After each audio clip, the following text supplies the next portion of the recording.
In this video, I will guide you on how to fix TikTok Explore page not refreshing. First, launch open the TikTok app on your device. Now you want to tap on the profile icon at the bottom right corner, then tap on the three lines at the top right corner of your screen. From here, select Settings and Privacy. Now tap on Content Preferences. Here, you should be able to find the option Refresh Your For You feed.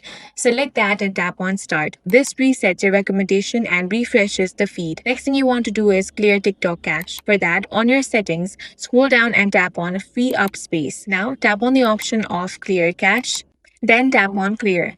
Once that is done, you want to force close the TikTok app. For that, close TikTok app, then swipe it off from your app switcher. Now reopen it and check. Next, you want to check the internet connection. Switch between Wi-Fi and mobile data, turn airplane mode on and off, and check if your problem is fixed. Next, you want to update the app. For that, head over to Play Store or App Store. Now search TikTok. Here, if you find the update option, tap on that and update the app to the latest version. After it has been updated, launch it open and this issue should be fixed. That's all for this video. If you found it useful, make sure to hit the like button and subscribe for more videos like this.